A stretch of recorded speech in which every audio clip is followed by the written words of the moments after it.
2022 में Princeton university के एक मॉडल के मुताबिक अगर भारत और पाकिस्तान न्यूक्लियर हथियार इस्तेमाल करें तो इब्तदाई 3 दिनों में तकरीबन 9 करोड़ लोग लुकमाए अजल बन जाएंगे।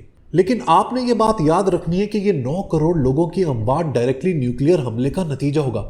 इसके बाद जो होगा वो बदतरीन होगा। न्यूक्लियर धमाकों से जो राख और धुआं फिजा में जाएगा वो सूरज की रोशनी को जमीन तक पहुंचने से रोक देगा। आलमी दर्जा हरारत यानी कि ग्लोबल टेम्परेचर में एकदम से चेंज आएगा, जिसके नतीजे में सबसे पहले फसलें तबाह होना शुरू हो जाएंगी। और याद रखें, इसका इंपैक्ट सिर्फ इंडिया और पाकिस्तान तक नहीं, बल्कि इसका इंपैक्ट अफ्रीका, सेंट्रल एशिया और साउथ ईस्ट एशिया तक जाएगा। लिहाजा ये सिर्फ इंडिया और पाकिस्तान के 170 करोड़ लोगों के फ्यूचर का सवाल नहीं, बल्कि ये तकरीबन आधी दुनिया की सर्वाइवल की बात है।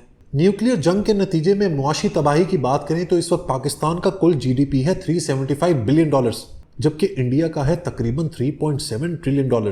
किसी बड़ी जंग की सूरत में आलमी बैंक के मुताबिक पाकिस्तान की इकोनॉमी तकरीबन 60% तबाह हो जाएगी, जबकि भारत को तकरीबन 35% का नुकसान होगा। दोनों मुल्कों की स्टॉक मार्केट्स क्रैश कर जाएंगी, करेंसी की कदर कम हो जाएगी।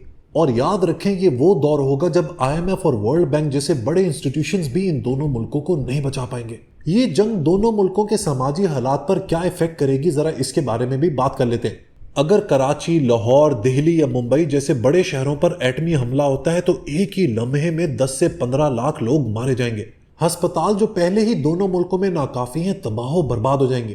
पाकिस्तान में हर 1000 अफराद पर 0.9 डॉक्टर हैं और भारत में 1000 लोगों पर सिर्फ 1 डॉक्टर है। इमरजेंसी रिस्पांस तो छोड़े दोस्तों, दोनों मुल्कों में लाशें उठाने वाला भी कोई नहीं होगा। पानी जहरीला हो जाएगा, वबाएं फैल जाएंगी, बिजली का निजाम मुकम्मल तौर पर बैठ जाएगा और खुराक नायाब हो जाएगी। लेकिन बड़ी तबाही यहां पर रुकेगी नहीं।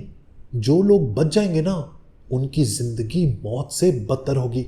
रेडिएशन सिकनेस की वजह से लोग बीमार होने शुरू हो जाएंगे। जो बच्चे पैदा होंगे वो हैंडीकैप होंगे, माजूरी आम हो जाएगी, माहौल तबाह हो जाएगा।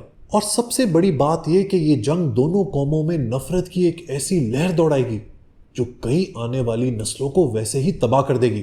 लिहाजा दोस्तों, दोनों मुल्कों में जेन जियर्स ये जो जंग के मजे लेना चाहते हैं ना इंस्टाग्राम पर बैठकर, उनको अंदाजा नहीं है कि ये जंग दोनों मुल्कों में इज्तिमाई खुदकुशी का बाइस बनेगी।